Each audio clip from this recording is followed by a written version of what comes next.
अध्याय 1 प्रकरण 1 फीका होना। कीचड़ भरी गंदगी भरी सड़क पर घोड़े की टापों से दौड़ते हुए देखने के लिए चौड़ा करें। वे एक गाड़ी खींचने वाले घोड़ों की टीम से संबंधित हैं। बागडोर जडसन शेरमैन के पास है, जो 20 के दशक के आसपास का है। एक खेत मजदूर, लगभग उसकी ही उम्र का एक आदमी उसके बगल में बैठा है। वैसे वे कपड़े पहने हुए हैं और वैगन की शैली हम है 1800 के दशक के अंत में कहीं। जडसन टीम को 2 मंजिला अंग्रेजी की ओर ले जा रहे हैं। शैली का फार्म हाउस, जिसके पास दूरी पर एक ढका हुआ बरामदा है। इसके चारों ओर मेपल और हिकोरी के पेड़ हैं। मंद रोशनी, कई खिड़कियों से धुआं निकलता है। चिमनी, 50 गज की दूरी पर एक बड़ा खलिहान खड़ा है।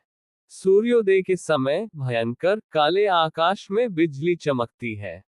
अभी क्षितिज से बाहर निकलना शुरू ही हुआ है। एक सोने की जेब घड़ी निकालता है। पढ़ता है 5:15।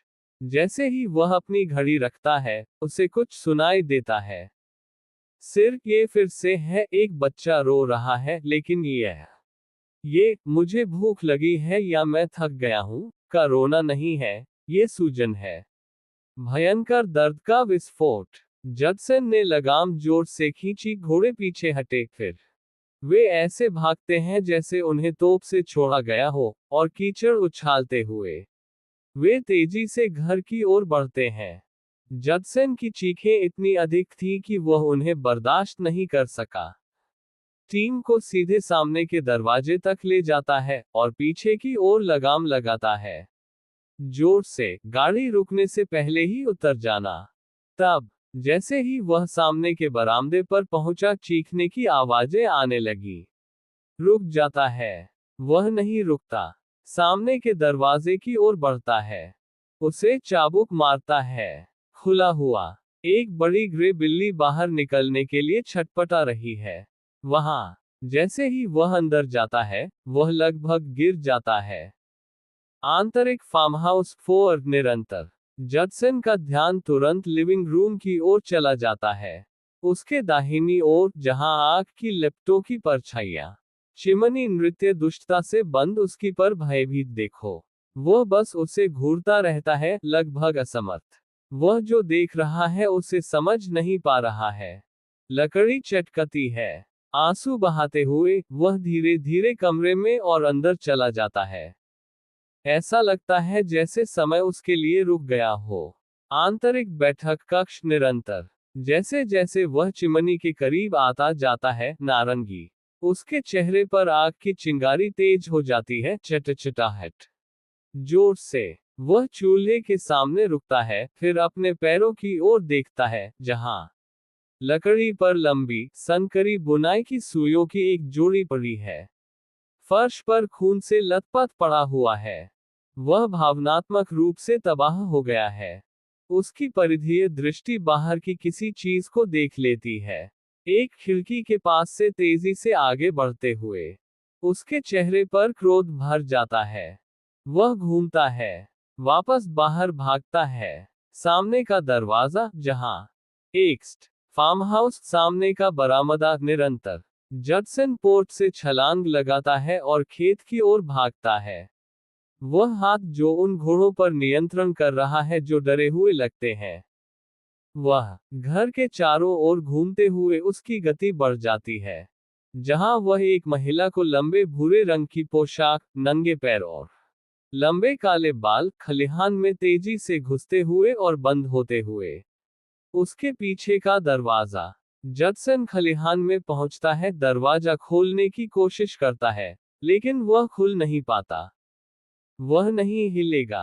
वह क्रूरतापूर्वक हैंडल को खींचता है और ऊपर ताला और कब्जों का परीक्षण, फिर अंत में फेंक देता है। उसने अपना कंधा उसमें घुसा दिया, जिससे वह खुल गया। ईंट खलिहान निरंतर। जडसन दौड़कर अंदर आता है, रुकता है और सुनता है। गुफा में अंधेरा है। भोर की रोशनी केवल पहले कुछ फीट तक ही पहुंच पाती है।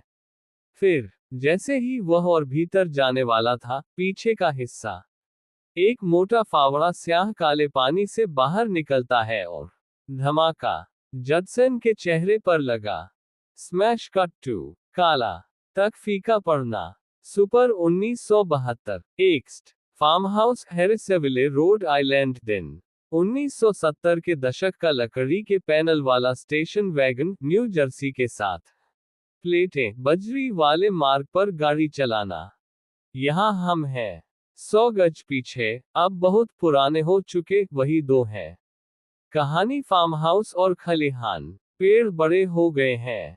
ये रहा है अच्छी तरह से देखभाल की। स्टेशन वैगन घर के सामने आकर रुकती है। बाहर निकलते हुए ड्राइवर रोजर पेरोन एक दुबला पतला आदमी है। वह 30 के दशक के हैं और उनकी पत्नी कैरोलिन जो बस वह भी 30 के दशक के आसपास की, बालों को ऊपर उठाए हुए कपड़े पहने हुए थी। पीछे से उनकी दो लड़कियां एंड्रिया साथ उछलती हुई बाहर आ रही हैं। और सिंडी 1-5 और परिवार की ब्लैक लैब सैडी। हर कोई उत्साहित है सिंडी को छोड़कर जो कि दोनों का मिश्रण है। उग्र हार्मोन और किशोरावस्था। वह अपने परिवेश सिंडी, हे भगवान ये जगह बहुत अच्छी लग रही है। बोरिंग हम जैसे बीच में हैं। कहीं का नहीं। जैसे ही एंड्रिया उत्साहपूर्वक पोर्च की ओर दौड़ती है, रोजर कैरोलिन की ओर मुड़ते हुए। रोजर, क्या आपने सुना? वह सुनती है, लेकिन कैरोलिन, मैं कुछ भी नहीं सुन पा रहा हूं। उसके चेहरे पर धीरे धीरे मुस्कान फैलती है। रोजर, बिल्कुल। कैरोलिन घर और के बीच खुली जगह की ओर देखती है। द बान, कैरोलिन, मैं देख रहा हूं कि मैं अपना बगीचा कहां लगा रहा हूं। कट टू एक्स्ट फार्म हाउस सामने का बरामदा ठीक बाद। कैरोलिन और लड़कियां रोजर के बगल में हैं जब वह खिड़की खोलता है। दरवाजा खुला है। एंड्रिया अंदर घुसती है। एंड्रिया, मुझे कमरों पर पहला हक मिलता है। सिंडी प्रवेश करते समय अपने पिता की ओर देखती है। सिंडी, क्या मुझे अपना कमरा चुनने की अनुमति है या क्या मेरे पास इसमें भी कोई विकल्प नहीं है? रोजर की नजरें कैरोलिन से मिलती हैं जो खुश दिखती है। कैरोलिन, यही कारण है कि कुछ जानवर अपना भोजन खाते हैं। युवा, वह रोजर को एक त्वरित चुंबन देती है जैसे ही वह प्रवेश करती है। उसके नितंब पर थप्पड़ मारता है। रोजर ने मुड़कर देखा तो सैडी कई फीट पीछे खड़ी थी, खुले दरवाजे से अंदर की ओर देखते हुए। वहां एक गहरी, उसकी गहरी आंखों के पीछे की तीव्रता, उसका कठोर शरीर। रोजर उलझन में है। रोजर, चलो लड़की। सैडी एक कदम पीछे हट जाती है। देखती रहती है। रोजर जारी। सैडी, चलो। कुत्ता अभी भी शांत है, उसका कुछ भी पाने का कोई इरादा नहीं है। रोजर उसे जाने देता है। रोजर जारी। गूंगा कुत्ता। विघटित करें। अंतरराष्ट्रीय पेरोन हाउस 4 दोपहर। रोजर 4 में खड़ा है, जो एक हॉलवे में खुलता है, जो घर के बीच से होकर गुजरती है। एक तरफ ऊपर की ओर उठता है। उसके बाईं ओर एक रसोई है और लिविंग रूम में उनके दाईं ओर बक्से हैं। यह एक गतिविधि का मधुमक्खी का छत्ता। दो तगड़े मूवर्स सावधानी से सामने के दरवाजे से एक लकड़ी की बंदूक की पेटी को अंदर ले आओ। रोजर, वह लिविंग रूम में जाता है। वे मुड़ते हैं और दूसरा मूवर उनका पीछा करता है। एक भारी बक्सा लेकर चलते हुए रोजर हाथ से लिखी कोई बात पढ़ता है। ऊपर की ओर। रोजर जारी। बस इसे तहखाने में रख दो। यह अंत का आखिरी दरवाजा है। यहाँ हॉल। वह आदमी उसके आगे बढ़ जाता है। विघटित करें। ईंट। पेरोन किचन। बाद में उस रात कैरोलिन सिंक के पास काउंटर पर खड़ी होकर सामान खोल रही है। एक बॉक्स से कई छोटी छोटी चीजें। चारों ओर कांच। सभी अलमारियां खुली हैं और पहले से ही व्यंजनों से भरी हुई हैं। एक बड़ी ओक की मेज और कुर्सियां एक कोने में स्थापित की गई हैं। एक झोपड़ी उसके सामने वाली दीवार से सटी हुई थी। कैरोलिन ने थरी वैक्स मनकी से पैकिंग पेपर को छील दिया। एक लकड़ी का स्टैंड, हाथों को आंखों, कानों और मुंह पर रखें। नीचे लिखा कैप्शन, बुरा मत सुनो, बुरा मत देखो, बुरा मत बोलो। वह इसे खिड़की के किनारे पर रखती है। डूबना। एंड्रिया एक हस्तनिर्मित पक्षी फीडर लेकर आती है और वह जंजीर जिसे केवल एक माँ ही प्यार कर सकती है। एंड्रिया, क्या मैं अपना पक्षी फीडर लटका सकता हूँ? कैरोलिन, हाँ हाँ, मुझे लगता है कि मैंने एक हुक देखा है। पीछे के बरामदे पर एंड्रिया पीछे के दरवाजे की ओर चली जाती है। Cut to ext Perron house. पिछला बरामदा, रात निरंतर। एंड्रिया बाहर आती है। कीड़े पहले से ही उपयोग करना शुरू कर चुके हैं। पोर्च की रोशनी को हब के रूप में इस्तेमाल किया गया है।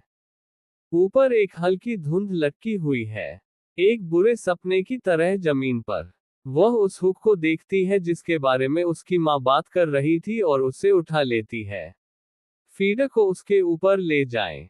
जैसे ही वह उसे टांगने के लिए अपने पंजों पर खड़ी होती है, एक फुफकारती हुई आवाज उसका नाम पुकारती है। आवाज एंड्रिया। वह धीरे से अपना सिर घुमाती है, समझ नहीं पाती कि वह कहाँ है। वह अंधेरे को स्कैन करते हुए कहती है कि एंड्रिया डॉट डॉट डॉट नमस्ते। कोई जवाब नहीं। डर से ज्यादा उलझन में उसने फोन रख दिया। पक्षी फीडर। फिर जैसे ही वह अंदर जाने वाली थी, वह एक बड़ी, मैली कुचैली दिखने वाली ग्रे बिल्ली को पास से गुजरते हुए देखती है। पोर्च की सबसे निचली सीढ़ी यह अजीब तरह से समान दिखती है। एक उद्घाटन में एंड्रिया जारी। Oh hello. वह चलना जारी रखती है। वह पकड़ने के लिए सीढ़ियों से नीचे जाती है। ऊपर एंड्रिया जारी। तुम कहां से आए हो? यहाँ आओ। बिल्ली घर के कोने में टहल रही है। कट टू एंड्रिया का दृष्टिकोण जब वह कोने के आसपास चलती है। कोई बिल्ली नहीं। वह ऐसी जगह तलाशती है जहां वह जा सकती थी, लेकिन ऐसा कोई नहीं है। उसकी अभिव्यक्ति सब कुछ कह देती है। वह अजीब है। कट टू आंतरिक रसोई घर। पिछला दरवाजा ठीक बाद। जैसे ही रोजर प्रवेश करता है, एंड्रिया वापस आ जाती है। दालान से गुजरते हुए, एंड्रिया, क्या तुम मुझे बुला रहे थे? रोजर, नहीं। जैसे ही वह चली जाती है, एंड्रिया, मुझे लगता है कि वहां एक बिल्ली रहती है। यहाँ। रोजर के आते ही एंड्रिया रसोई से बाहर निकल जाती है, कैरोलिन के पीछे, जो एक छोटी सी घड़ी खोल रही है। बंदरों के बगल वाली खिड़की पर वह अपनी बाहें उसके चारों ओर डालता है और उसकी गर्दन को चूमता है। वह इसे पसंद करती है। कैरोलिन, सावधान, ये खतरनाक हो सकता है। कुछ मजा। रोजर डॉट डॉट डॉट काश मेरे पास ऊर्जा होती। मारो। मैं भाग जाने के बारे में सोच रहा था। शहर में घूमें और पिज्जा खाएं। जिस स्थान से हम गुजरे। कैरोलिन, ये बहुत अच्छा होगा। वह पलटकर उसकी ओर देखती है। वह इस आदमी से बहुत प्यार करती है। कैरोलिन जारी। इसके लिए धन्यवाद। मारो। मुझे पता है कि यह हमारे लिए बहुत कुछ था। बंद है, लेकिन ये बहुत अच्छा होने जा रहा है। यही है ना? रोजर, हाँ, ये है। Int पेरोन house master bedroom. रात। एक मैचिंग बेडरूम सेट तैयार किया गया है। कई बक्से ढेर में रखे हैं और खुलने का इंतजार कर रहे हैं। कैरोलिन अलमारी के बक्से से कुछ कपड़े निकालती है, उसके बिस्तर के पैर, और उन्हें अंदर ले जाता है। अलमारी। जैसे ही वह उन्हें टांगने लगती है, शोर चरमराती लकड़ी उसका ध्यान छत की ओर खींचती है, जहां ऐसा लगता है जैसे कोई चुपचाप चलने की कोशिश कर रहा है। फिर ये रुकता है। वह थोड़ा घबरा गई, वापस बाहर चली गई।